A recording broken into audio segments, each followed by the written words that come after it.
Hi everyone, it's Polly here from Beaten Jeans, and it has been 7 months since I had my total gastrectomy or stomach removal. If you are new to our channel, I will link my gastrectomy playlist up here and also in the description box below. I honestly cannot believe that it has only been 7 months since I had my gastrectomy. Life is pretty much back to normal for me, and I can hardly even remember what it was like to live with a stomach. I'm not so sure why I was lucky enough to have the outcome that I've had, but I am forever grateful and appreciative of my body. Of course, it hasn't all been perfect, and there has been some obstacles I've needed to overcome, and those are some things that I'm planning on sharing with you today. So if you're interested, stay tuned. A lot has happened since my 3-month update. That was 4 months ago. Seems like a lifetime ago. But I was able to experience my first holiday season as a stomachless person. My very first Thanksgiving, which I was very nervous about, and for no reason, because I was able to enjoy all the foods that I wanted to enjoy. I also had my very first Christmas at home without a stomach, and it went off without a hitch. Beautifully, I was able to enjoy a little mimosa in the morning, and all the things that I worried about were for naught because I was able to experience the holidays perfectly normal, and I'm so grateful.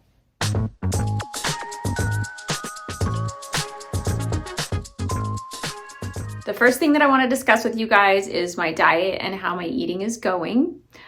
Since my gastrectomy, I have transitioned from 7 years of being plant-based to now being a full-fledged vegetarian. And it was very difficult in the beginning for me to transition to the vegetarian diet, but now, honestly, I don't know how I would be able to sustain my weight, my energy, my protein without the dairy and eggs in my life. I'm to the point now where I'm very comfortable ingesting it. I make sure that I source organic dairy and cheese and pasture-raised organic eggs, which are very pricey right now at the moment. My husband and I have been talking about getting a chicken coop to kind of offset the cost of the eggs. We'll see how that goes. I have not yet consumed any meat, and I do not honestly intend on doing that.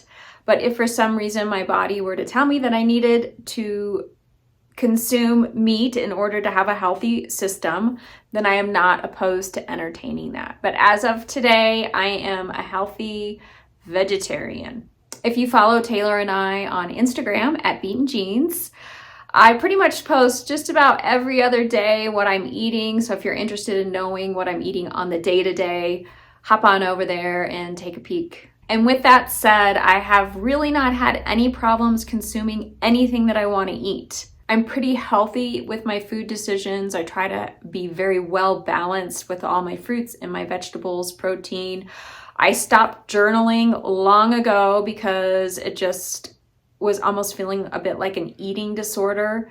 And so I dropped that, and I make myself a protein shake every single morning. I load it full of nutrients. It averages about 50 to 60 grams of protein and anywhere from 600 to 800 calories. And without fail, I make sure that I drink a protein shake every single morning.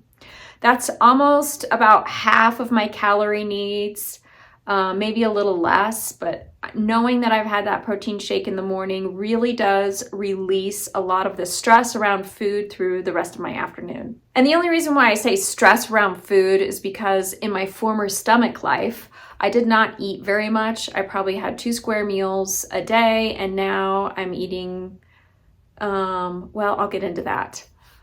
I was in the beginning snacking all day long, and I was so exhausted. It was like a full-time job of eating, and I really could not sustain that. And so I slowly started eating a little bit more at each meal, almost to the point to where it became uncomfortable. And the idea was that I wanted to stretch my intestines out to allow more food at each sitting. And now at 7 months out, I'm pretty much eating 3 meals a day. I might throw in a snack or 2 in between there, just because I do still have that hunger cue, and when my body tells me I'm hungry, I'm going to eat. but most days I would say I'm eating 3 meals, and they're pretty normal portions. I'm not, like I said, journaling, but I think that I'm getting around 1,800 calories a day on average. So it could be a little more, it could be a little less, but I'm very happy that I went through that process of stretching out my intestines. I had heard people saying that that was possible, and I'm proof that it is possible. While we're on the topic of eating, I have experienced the dumping syndrome, which is when your body releases an excessive amount of insulin and it just throws everything off and dumps your blood sugar to an extreme low. I think the lowest I registered in the 3 times that I've experienced it is like 50. And there was no rhyme nor reason as to why I had the dumping syndrome. I ate just like I normally do. I didn't have any sugars or overeat. I never could figure out why it happened, but like I said, it's only happened a couple times, and I think it's really only been 3 times. But the feeling for me is a sense of heaviness coming over my body. My arms start feeling like they weigh like 100 pounds. I just feel like dragged really down low and heavy. Almost start sweating a little bit. I haven't experienced diarrhea or vomiting with the dumping, but I know right away that I need to eat something. And the 3 times that it happened to me, I had a sip of orange juice and a scoop of peanut butter, and it was resolved fairly quickly. As far as water intake, I am still hitting that 2-liter mark, plus or minus through the day. Sometimes I'm able to get 3 liters, and then there's days when I just am so busy that I forget to drink water, and I only can manage to get down about 1 liter. But I don't have any problems drinking water. It's just like before with my stomach. I'm not sure why I've been blessed with being able to drink water, but I'm so grateful. One small thing that I have noticed that is a little bit kind of annoying, I guess, is I tend to have little burps throughout the day. They're not big belches that are just like bursting out, but very soft little like belches in my mouth or throat. Nobody around me is aware that they're happening. I don't know if it's because I'm swallowing air or what, but that is one thing that I've noticed since gastrectomy is I am doing some soft little burps a little bit more than normal. We're talking about ingestion, and now I'm going to share with you the digestion. I have not yet had any diarrhea. I take 1 magnesium citrate every night to keep myself regular, and there has been not 1 single day that I have not had a bowel movement. Every single morning, like clockwork, I go, and they're beautiful. That's all I have to say about that. And as far as passing gas, I have not struggled with any increase in that area. But when I do, please God, step away into the other room because it is not a pleasant odor. I have been working on a gastrectomy stomachache cookbook. I haven't decided on the name yet, but it's looking like it's gonna have close to 100 recipes. And in this cookbook, I've got snacks and morning meals, afternoon meals, dinners, desserts. I've even included a meat section from years ago when I was a carnivore, all of my go-to meat marinades and meat recipes, including beef, chicken, pork, and fish for those of you who are carnivores. I hope that it's something that will help those of you who are looking for some good recipes. Another topic that I want to discuss with you guys is alcohol.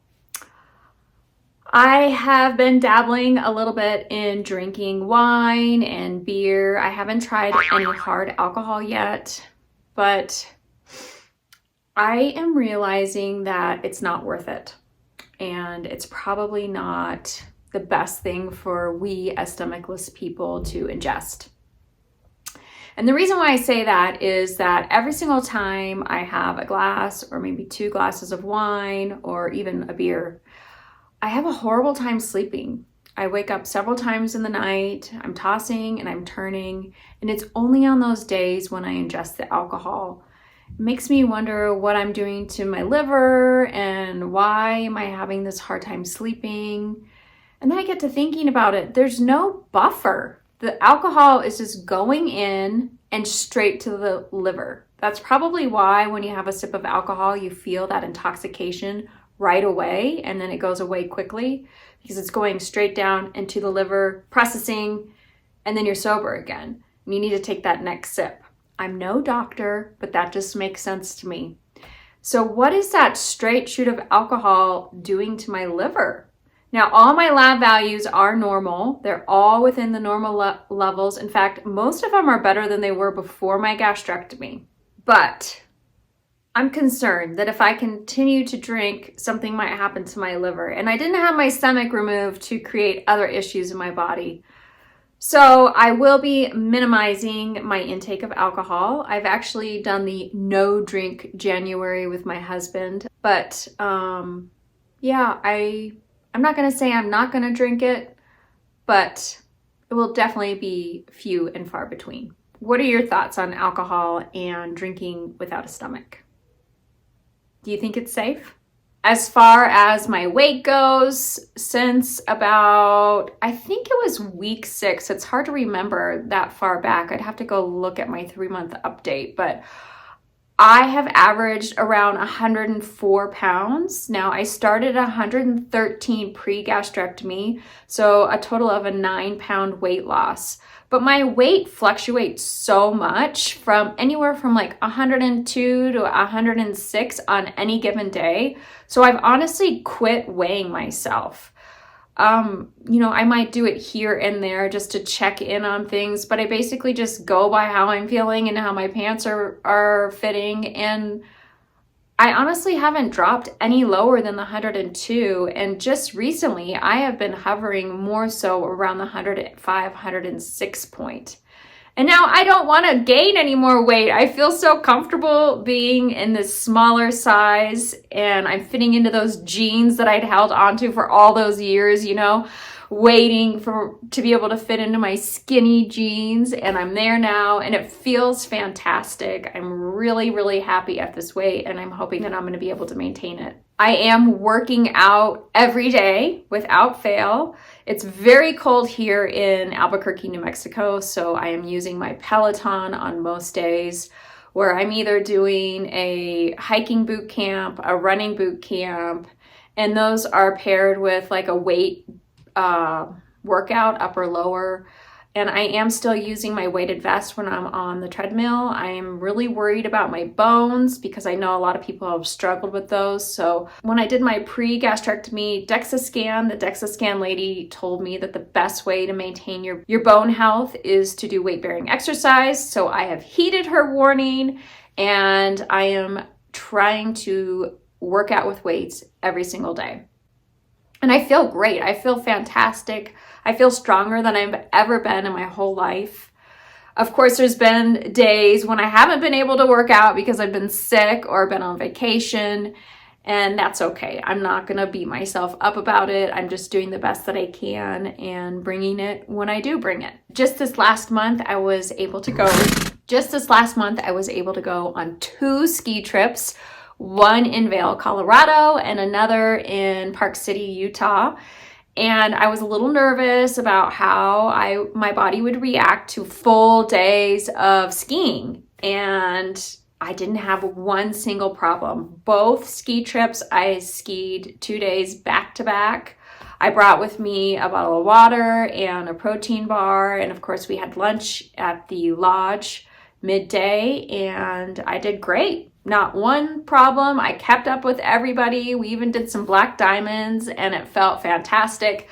So for those of you who are headed down the path of gastrectomy and are worried that you are not going to be able to ski, I'm proof that it is possible. While we're on the subject of working out, There is one thing that has been truly bothersome to me. I've even spoken to my local doctor here about it and the NIH about it as well. And that is that I've been experiencing really bad back pain. In fact, I'm sleeping at night with a hot pack and sometimes I'm putting ice on it. I haven't taken any ibuprofen or Tylenol on that because I'm just not a big fan of pharmaceuticals. But I've really been concentrating on working out my core. So every day that I'm doing my workouts, I'm also doing a 10-minute ab workout. And I'm finding that now, a couple months into doing this core workout just about every day, that back pain is diminishing. I don't know if it's just because I lost that 9 pounds and my back had to bear that. I mean, I don't even know what's going on in there. But strengthening up my core is helping to relieve some of that back pain. So if you guys are struggling with back pain, that might be something for you to consider. Let's get on to the topic of lab work. How are my labs looking? I had them drawn at my 6-month mark, and my iron was very low, but not low enough to where I would need a transfusion. My doctor told me that if I had been at their facility, they would have transfused me. But at the level that it was at, my insurance would not approve a transfusion at that time. So my nutritionist had me taking some additional iron supplements on top of my daily multivitamin. And I took those for about a week before I had my labs redrawn. And at first glance, I was so excited because my iron was so high. It was like even flagged as with like a red bar around it, like high, like abnormally high. And I got online, of course, Google in the middle of the night. And to my dismay, having your iron that level is extremely dangerous to your body. Of course, I didn't sleep that night until I could speak to my nutritionist the next day. And she was like, don't panic. This is probably false high, and we need to redo your labs again, and we'll, give it a week, stop taking the supplement, and we will redraw it. Thank God it came back down again, but it was still on the higher end, but on the higher end of normal. And then we waited a week and did it again, and it was still normal on the higher end of normal. So I guess I don't need any transfusions. My body's processing the iron appropriately and absorbing it. I'm just taking the multivitamin with the 45 milligrams of iron, and it seems to be working. One other thing that has been an issue for me is my hair. About 2 months ago, I started noticing a lot of shedding. I mean, there was hair everywhere, all over my bathroom, in the kitchen. I was finding it in the food I was making. It was just falling out. In the shower, it'd just be these huge like balls of hair. Horrible. I was devastated, and I could feel the thinness, and I was so scared. So I first and foremost made sure that all my lab values were normal, which they weren't. My zinc was a little low, so I supplemented a little bit of zinc. And I started using this shampoo. A fellow seahorse sister told me about it. It's called Olaplex. And since then, it took probably about a month for it to work, I would say, maybe 3 weeks. But since then, the shedding has stopped, and I am seeing all of this new hair growth. I've got all these little tiny hairs popping up all over the place. If you get really close, you can see it, and it's kind of funny, but I'm so happy that it is finally coming back in, and I'm going to continue using this shampoo, even though it is a bit pricey, because it's working. And I'm just grateful that it didn't continue to shed, and I was able to find a solution that worked for me. In addition to the Olaplex, I am also taking the 10,000 milligrams of the biotin sublingual every day, and I do believe that is helping as well. So I guess that brings me to my last and final topic, which is my scar and how it's looking. And I'm happy to show you guys the progress of how it's healing. 7 months out, and let me see, how am I gonna do this? Oh, my knees. So that's it. Here it is. It's looking pretty good. I've been using the Moderna cream on it, and I do believe that is part of the reason why it's healing so nicely. It's very flat. I don't see any raised areas at all. And I'm I'm very happy with the way that it is looking. You just heard me complaining about my knees, and that is one more thing that has been really, really trying for me. I've never experienced this before. This is definitely the fault of my gastrectomy. My joints and my knees hurt so bad. If I'm sitting on my knees, or if I'm crisscross, or if I'm squatting for a long time, just getting back up, straightening out my leg. Oh, it hurts so bad. I don't know what's causing it to happen, but it is definitely something that I need to address and talk to my doctors about. Have you guys experienced joint pain since your gastrectomy? What did you do to combat that? I would love to know. I am still taking all my vitamins, and I don't believe that I would be taking them as regularly as I should if I didn't have my monthly storage packets. If you guys don't have one of these, I highly recommend that you get one. I will link where you can get this in the description box below. It fits all of my calcium tablets, my multivitamin, my magnesium, my biotin, my zinc, and what else do I take? A B12. And these will hold 3 chews inside of these, which is great for those of you who use the chewies for your calcium. So that pretty much sums it up. I'm just living my life day to day, and I hardly even remember that I had a gastrectomy on most days. I have to remind myself, Polly, you need to drink more water. Polly, make sure you're eating more. Even though I do have those hunger cues, I'm always seeking the back of my head. What am I going to eat on my next meal? Guys, I don't really have anything else to report. Like I said, if you want to know more of what's going on with me in the day-to-day, go check out our Instagram at Beaten Jeans. I pretty much post there every other day. Taylor and I switch off and on. And thanks for tuning in. I hope you guys have a great rest of your day, and I hope that you're doing well. I'll see you on the next video. Bye, guys.